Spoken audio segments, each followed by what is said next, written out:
दिवस मनाया गया था? 301वां प्रश्न है कि जयप्रकाश दिवस मनाया गया था ऑप्शन डी अप्रैल 1946 में। 12 अप्रैल 1946 को जेल लाहौर के किले से रिहा होने के बाद जयप्रकाश दिवस मनाया गया था। 302वां प्रश्न है कि 1938 में भारतीय राष्ट्रीय कांग्रेस के अध्यक्ष निर्वाचित हुए थे कौन?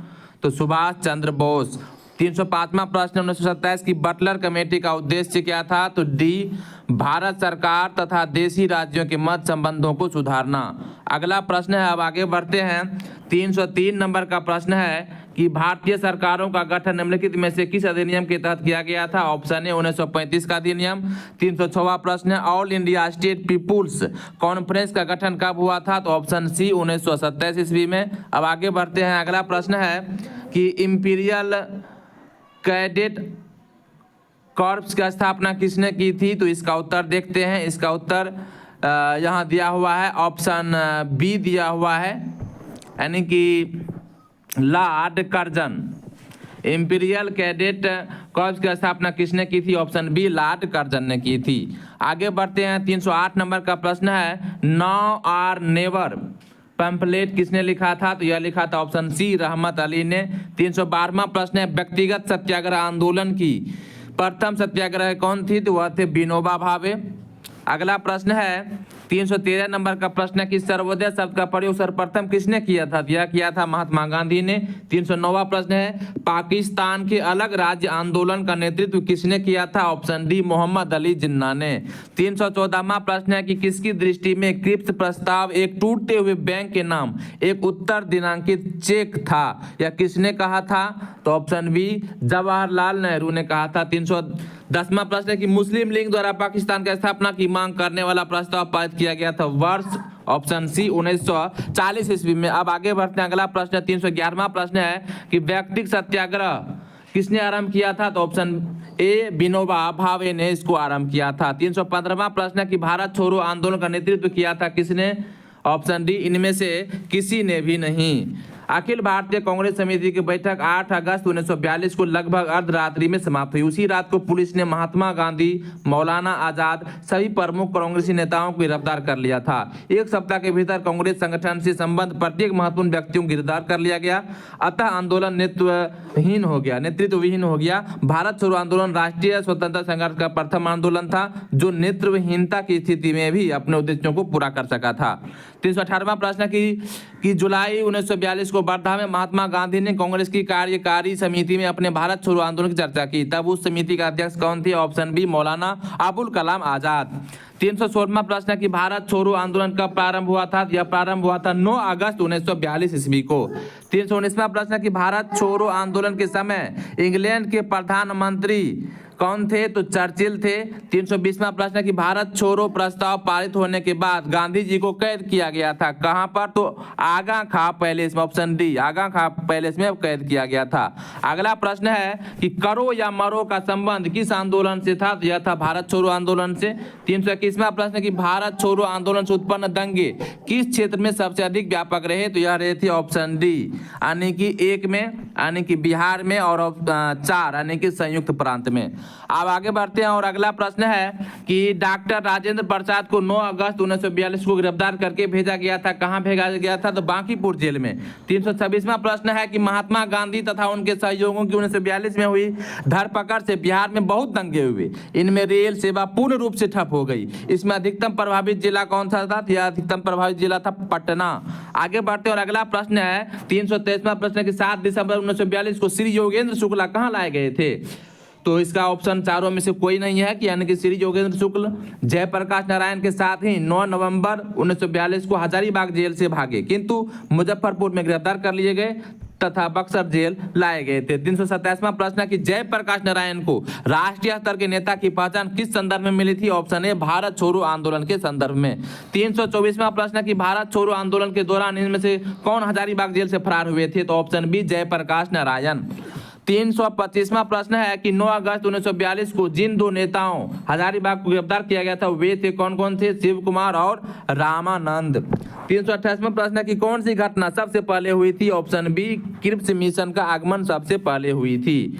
बारी बारी से देखते हैं। क्रिप्स मिशन का आगमन मार्च 1942 में, भारत छोड़ो आंदोलन का प्रस्ताव अगस्त 1942 में, गवर्नर जनरल के पद पर लॉर्ड वेबल का आगमन अक्टूबर 1943 में, कैबिनेट मिशन का आगमन वर्ष 1946 में। अतः दिए गए घटनाओं में सर्वप्रथम स्टेफोर्ड क्रिप्स के नेतृत्व में क्रिप्स मिशन का आगमन हुआ था। 322वां प्रश्न है, 32वां है कि आजाद हिंद सरकार के निर्माण की घोषणा की गई थी 21 अक्टूबर 1943 ईस्वी को। आगे बढ़ते हैं, अगला प्रश्न 329वां प्रश्न है कि नीचे दो वक्तव्य दिए गए हैं जिनमें एक कथन ए दूसरा कारण आर है, दोनों को ध्यानपूर्वक पढ़ें। कथन ए में है कि राष्ट्रीय स्वयंसेवक संघ 1942 के भारत छोड़ो आंदोलन से पृथक रहा था। कारण है कि इसका विचार था कि इस आंदोलन से भारत की स्वतंत्रता में देरी होगी। उपरोक्त दोनों वक्तव्यों के संदर्भ में निम्नलिखित कौन सा सही है, तो ऑप्शन सी सही है। ए सत्य है परंतु आर गलत है। 333वां प्रश्न है कि 1943 में आजाद हिंद फौज INA अस्तित्व में आई थी, ऑप्शन सी सिंगापुर में। अगला प्रश्न है 334वां प्रश्न है कि INA किसके दिमाग की उपज थी और किसने इसकी स्थापना की थी, option B doctor Mohan Singh. 330वां प्रश्न है कि भारतीय राष्ट्रीय कांग्रेस सेना INA की स्थापना किस वर्ष हुई थी, तो ऑप्शन सी 1942 में। आगे बढ़ते हैं और अगला प्रश्न है कि 335वां प्रश्न है कि फॉरवर्ड ब्लॉक की स्थापना किसने की थी, ऑप्शन ए सुभाष चंद्र बोस ने। 331वां है कि इनमें से 1945-46 में दिल्ली में हुए INA के मुकदमों के पक्ष में पेश हुए वकील थे कौन कौन, तो भूला भाई देसाई। अगला प्रश्न है 340वां प्रश्न है कि सुमेलित कीजिए, ऑप्शन सी इसका राइट उत्तर है, यानी कि ए का हो जाएगा 2। बारदोली गुजरात में यह आंदोलन हुआ था।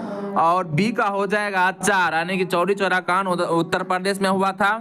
सी का हो जाएगा 1, यानी कि यरवदा जेल जो है महाराष्ट्र में है। और नो आखली का उत्तर हो जाएगा 2, यानी कि नो आखली पश्चिम बंगाल में है। अब आगे बढ़ते हैं और अगला प्रश्न 336 में फॉरवर्ड ब्लॉक किसके द्वारा स्थापित किया गया था, ऑप्शन बी सुभाष चंद्र बोस के द्वारा। आगे बढ़ते हैं और अगला प्रश्न है कि सुभाष चंद्र बोस के नाम से पहले सम्मान सूचक नेताजी किस देश में जोड़ा गया था, यह जोड़ा गया था जर्मनी में। आगे बढ़ते हैं और अगला प्रश्न है 338वां प्रश्न है कि सच्चिदानंद सिन्हा किसके साथ जुड़े थे, यह जुड़े थे डी इनमें से किसी के साथ नहीं, यानी कि सच्चिदानंद सिन्हा उपरोक्त किसी आंदोलन से संबद्ध नहीं थे। इन्हें संविधान सभा के प्रथम अधिवेशन 9 दिसंबर 1946 सर्वसम्मति से अस्थायी अध्यक्ष चुना गया था। 341 में कि कैबिनेट मिशन भारत आया था, ई है कैबिनेट मिशन 24 मार्च 1946 को दिल्ली भारत आया। इसके अध्यक्ष लॉर्ड पैंथिक लॉरेंस भारत सचिव थे तथा अन्य 2 सदस्य स्टेफोर्ड क्रिप्स अध्यक्ष बोर्ड ऑफ ट्रेड तथा AV अलेक्जेंडर नौसेना मंत्री थे। 339 में है 339वां प्रश्न है कि अखिल भारतीय फॉरवर्ड ब्लॉक की स्थापना के लिए सुभाष चंद्र बोस से कौन जुड़े और INA आंदोलन के साथ भी जुड़े रहे, ऑप्शन सी इसका राइट उत्तर हो जाएगा शीलभद्र यादव। 342 में है कैबिनेट मिशन की अध्यक्षता किसके द्वारा की गई थी, तो option D sir P Lawrence के द्वारा की गई थी। 343वां प्रश्न है कि इनमें से कौन कैबिनेट मिशन के सदस्य नहीं थे, तो ऑप्शन बी वेवेल। 348 में इलाहाबाद में संपन्न कांग्रेस कार्यकारिणी समिति की बैठक अप्रैल मई 1942 में निम्नलिखित सदस्यों में से एक सदस्य भारत के नाजीवाद, फांसीवाद तथा साम्राज्यवाद विरोधी निश्चित रूप के कारण जापान के विरुद्ध गुरिल्ला युद्ध की अपने योजना के पक्ष में बहुमत जुटाने में सक्षम हुए थे, ऑप्शन डी जवाहरलाल नेहरू। 344वां प्रश्न वह कौन सा कांग्रेस अध्यक्ष था जिसने क्रिप्स मिशन व लॉर्ड वेवेल दोनों से वार्ताएं की थी, ऑप्शन ए अबुल कलाम आजाद थे।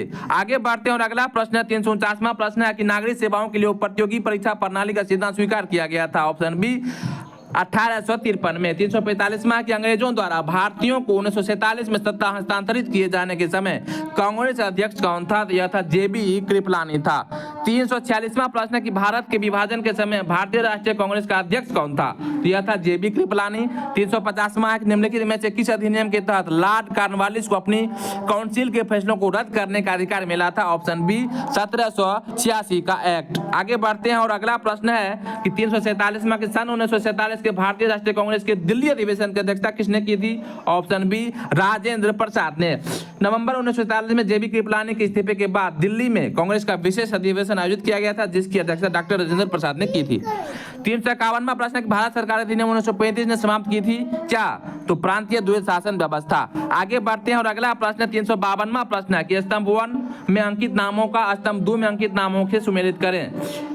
इसका उत्तर यहाँ पर देख लेंगे। सबसे पहले दिया हुआ है ऑप्शन सी, इसका उत्तर दिया हुआ है। तो ऑप्शन सी इसका उत्तर राइट हो जाएगा, यानी कि आई का हो जाएगा ए, यानी कि ताराचंद ठीक है, सीधा सीधी है। दू का हो जाएगा ई, दू का हो जाएगा ई, यानी कि history of the freedom movement in Bihar के दत्ता।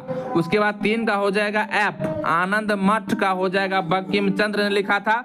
प्रिसेप्ट्स ऑफ सीजस ये जो है लिखा था कौन? 4 नंबर में हो जाएगा इसका उत्तर सी, राजा राम मोहन राय। अवर इंडियन मुसलमान, यानी कि 5 नंबर का हो जाएगा बी, डब्ल्यू हंटर। अब 356वां प्रश्न है कि निम्नलिखित में से किस अखबार का प्रकाशन पटना से होता था? ऑप्शन ए इंडियन नेशनल का हो जाएगा। अगला प्रश्न है कि झंडा गीत किसने लिखा था? तो ऑप्शन डी श्यामलाल पार्षद ने लिखा था। 353वां प्रश्न है अमेरिका में फ्री हिंदुस्तान अखबार किसने शुरू किया था?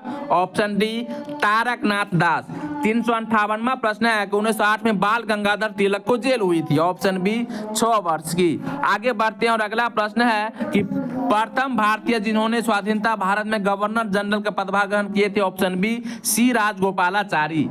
354वां प्रश्न है कि इंडियन अनरेस्ट का लेखक कौन था? जिसका लेखक था वेलेंटाइन सिरोल। अब आगे बढ़ते हैं और अगला प्रश्न 360वां प्रश्न है कि कौन से प्रसिद्ध भारतीय गुरुदेव के नाम से जाने जाते थे? Option A Rabindranath Tagore. 364वां का अंतरिम सरकार में वित्त मंत्री कौन थे? ऑप्शन ए लियाकत अली खान वित्त मंत्री थे। 361वां कि जय जवान जय किसान का नारा किसने दिया था? तो यह दिया था लाल बहादुर शास्त्री ने। 362वां किसके द्वारा मंदिरों में प्रवेश के अधिकार के मांग की प्रस्तुति के कारण 1899 में तिरुनेलवाली में भयंकर दंगे हुए थे। ऑप्शन सी मारवा। 365वां कि हम बहुत बड़ी भूल करेंगे यदि हम बिहार की जनता और उनके मंत्रिमंडल को लीग के नेताओं के हिंसक व असभ्य आक्रमणों के आगे आरक्षित छोड़ देंगे। वर्ष 1946 में यह बात किसने की थी? यह की थी सरदार पटेल ने। अब आगे बढ़ते हैं और अगला प्रश्न 366वां प्रश्न है कि 1946 में बनी अंतरिम सरकार में राजेंद्र प्रसाद के पास कौन सा विभाग था? तो यह था खाद्य एवं कृषि विभाग था। 363वां है कि भारतीय राजनीति में 1947 के बाद किस महिला ने सर्वाधिक योगदान दिया था? ऑप्शन ए अरुणा आसफ अली ने। 367वां प्रश्न कि अगस्त 1923 में बनारस हिंदू महासभा का अधिवेशन की अध्यक्षता किसने की थी? ऑप्शन डी पंडित मदन मोहन मालवीय ने की थी। अब आगे बढ़ते हैं अगला प्रश्न है 368वां कि फ्रंटियर गांधी का असली नाम क्या है? तो ऑप्शन सी अब्दुल गफ्फार खान। 373वां प्रश्न है कि राज्य विभाग की स्थापना किसकी अध्यक्षता में की गई थी? तो ऑप्शन डी सरदार पटेल की अध्यक्षता में की गई थी। राजेंद्र प्रसाद कहां के रहने वाले थे? ऑप्शन बी बिहार के रहने वाले थे। 370 में कि रामचंद्र शर्मा किस गांव से थे? ऑप्शन डी अमहरा गांव से 374वां प्रश्न है कि स्वतंत्रता पूर्व बिहार में निम्नलिखित में से एक वर्चस्वशाली जाति नहीं थी? कुर्मी। 371वां प्रश्न कि जगत नारायण लाल को किस जेल में भेजा गया था? तो यह भेजा गया था बांकीपुर जेल में। 375वां कि देवबंद के उस विद्वान का नाम बताइए जिन्होंने स्वतंत्रता आंदोलन में महत्वपूर्ण भूमिका निभाई थी। ऑप्शन ए अबुल कलाम आजाद ने। 372वां प्रश्न है कि विश्व में शांति और आपसी सहयोग स्थापित करने के लिए नेहरू जी ने कौन सा सिद्धांत प्रस्तुत किया था? तो गुट निरपेक्षता सिद्धांत प्रस्तुत किया था। ऑप्शन ए हो जाएगा। अब आगे बढ़ते हैं और 376वां प्रश्न है कि स्वतंत्र भारत के पहले भारतीय गवर्नर जनरल थे। ऑप्शन ए राजगोपालाचारी थे। 377वां किस साल रेगुलेटिंग एक्ट पारित किया गया था? किस साल किया गया था? यह किया गया था ऑप्शन सी 1773 में। अब आगे बढ़ते हैं और 381वां प्रश्न है कि भारत की कम्युनिस्ट पार्टी राष्ट्रीय स्वयंसेवक संघ की स्थापना क्रमशः सबसे करीबी वर्ष पहचानिए। तो ऑप्शन बी हो जाएगा 1925 और 1925। भारत की कम्युनिस्ट पार्टी और राष्ट्रीय स्वयंसेवक संघ की स्थापना वर्ष 1925 में क्रमशः कानपुर और नागपुर में हुई थी। 378वां है रेगुलेटिंग एक्ट पारित किया गया था। ऑप्शन ए 1773 ईस्वी में। अब आगे बढ़ते हैं और अगला प्रश्न है 382वां प्रश्न है कि Catherine Mayo Atlas Huxley Charles Andrews और विलियम डिग्बी के बीच आम रिश्ता क्या था? यह रिश्ता था उन्होंने ब्रिटिश शासन के दौरान भारत के हालात पर टिप्पणियां लिखी थी। 379वां है कि ब्रिटिश शासन काल में संविधान के विकास में कौन सा कानून ऐतिहासिक नहीं था? तो option D protection of civil rights act 1955। अगला प्रश्न है 380वां प्रश्न है कि भारत में मीडिया को नियंत्रित करने के लिए एक्ट कब पारित किए गए थे? मीडिया को नियंत्रित करने के लिए इसका उत्तर देखेंगे। इसका उत्तर ऊपर में होगा, ऑप्शन ए दिया हुआ है, यहीं पर है कि भारत में मीडिया को नियंत्रित करने के लिए एक्ट कब पारित किया गया था? तो ऑप्शन ए 1835 में, 1867 में, 1878 में और 1908 ईस्वी में। अब आगे जो भारतीय राज्य व्यवस्था है आज के लिए इतना ही।